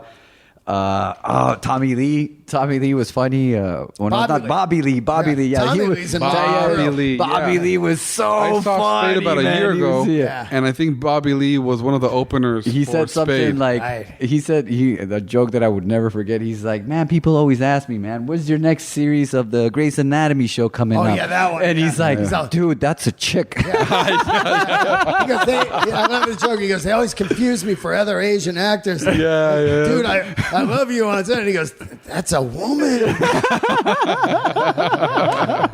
That's so funny. Yeah. Joy loves comedy. yeah, he's I got to really get a into- hat from you guys. Oh, yeah. Oh, Yeah. yeah. I like blue. Yeah. Well, thank you for having us, Thank man. you so It was much. a lot of fun. Yeah. And Thank you so much. It was really fun remembering. We need to start, like this will help us. I just love you guys' story. I love the food. The food is amazing. I'm going to give you guys a real quick rundown, then we'll get out of here. They have tacos. Then they have a thing called quesadillas. That is not the quesadilla that you know from the famous, what's the movie? What is that movie with the nerd guy? God, it's one of my favorite films. I don't know. He loves quesadillas. Anyway, it's tacos. They have tacos. Then quesadilla is not a quesadilla, it's a taco with cheese. Hamburger cheeseburger. Hamburger, cheeseburger. Right. Taco quesadilla. Taco quesadilla. Right. A And then taco the next doesn't get thing cheese unless it's a is quesadilla. What's the next thing? Vampira? Mulita, which is Mulita. also like some people would consider that a quesadilla, but a mulita basically translates to a mule. What is a mule? Half a horse, half a donkey, something like that. Yeah, Right. a mule. So the mulita is half a quesadilla, half a taco. It's an open-faced quesadilla with a tortilla on top. With a hard tortilla. That's the vampiro. vampiro. Oh, and why no. do they call Crunchy it vampiro. vampiros? Yeah. Because they say they look like bats, especially when people are drunk at night. And it's then a little sign. and then you have the veggie mushroom option. yeah. Then the meats are, beef chicken, and adobada. and that is what you're famous for, man. It's like looks like something from a shawarma shop. They carve it off the fucking. Vertical spit, el trompo. It's got strawberries in it, and it's fucking delicious. I love it. And then I go, hey, what's in that? Oh, sugar. So I go, I'm fucking eating this shit. Now, one last thing before we get out of here. My favorite thing on the planet, and I call it the paste, which I love. The cash register girl always goes, I gave you 2 things of paste, Dean. That hot sauce that's like a paste. What La is that? fresa. La fresa. Oh, well, that's a sauce that was actually developed in our Koreatown days, and people would say that our sauces are not spicy, which they're not. We wanted to make them kid friendly, you know, and More flavorful than Right, right. than the heat, you know. It's the worst thing when you go to a taqueria and you can't eat it because it's spicy. Right. But all these bougie people, what I call fresa from Mexico, would come and hey, this thing's not spicy, man. You say you're Mexican, you say you're the best. This thing's not spicy. It's not spicy. And I told this guy, like, one day, I'm tired of these fools, you know, telling me the salsas are not spicy. They're all a bunch of fresas from Tijuana or Mexico, you know, that just come here. Chilangos. Yeah, they come here to critique and blah blah blah. I'm gonna make the spiciest sauce I can make, and I'm gonna throw a ball of strawberries in there, man, just to boom, and we're gonna call it la fresa, the strawberry sauce. And he's like, Okay. I was like, okay. That shit is insane. yeah, I know. It's like a paste. It's real thick. Yeah. I've never seen anything like it. It's actually like you've created your own thing, like I love in San Fran with the avocado sauce. avocado. But it's cool. like a paste. Please remind me to bring you a liter of that salsa that you're talking about. Do you like it on the spicy side or I like mild? it on the spicy side. Okay. I got you. I ¿Tú ya sabes a dónde ir, o? Mi tía Pati. makes What do you make best it? one. Yes. Oh. Yeah. I'll give you a recipe, everything you can do it here. It's super easy. It's How very about in a blender. introducing it to the shop? Come on, man. We have guacamole. Just you know? one more, though. Dude, I'm telling you, call it the Del Rey. Oh. Just like, yeah, we got the fucking strawberry one and the Del Rey. Let's see. Dude, Let's I would see. lose my mind. If this podcast over like breaks records, which I don't think it would, we might consider it. You know, the most listens. Come boom. on. All right. Let's I'll get out of here. definitely work into it. We'll send you a nice little sample. Yeah. And we'll work from there. What Let's do you do think? All right. Instagram is tacos86 Tacos 1986 LA. LA. And you got Twitter or anything, or just Instagram? Taco 1986 Cool. on Twitter. Taco 1986 LA on Instagram. Joy also has a very interesting Instagram. It's JOY Tostada. Joy Tostada. Yeah. yeah, That one? that one. Yeah. You don't even. Are you even on it? Yeah, I'm on Yeah, it. he's active. Yeah. But it's just like to promote the food. All right. Let's get out of here. Thank you, so Dindel. much. Thank you. Man. And Pinche bola go de fresas. down and go see them. Westwood Village, Westwood Village. Beverly Boulevard, Downtown Los Angeles, Downtown LA. and Burbank. And Burbank food. Open at 11 a.m. every day, and they all close around midnight. What time they close? Midnight or 10 p.m. depending 10 on p.m. the- Burbank, what time it close? 10 p.m. nightly. The downtown's midnight. Midnight. Yeah. Midnight, yeah, downtown. All right, guys, there you All the go. Thank you for lampitos. listening. Keep the candles lit. Go visit them and see you guys soon.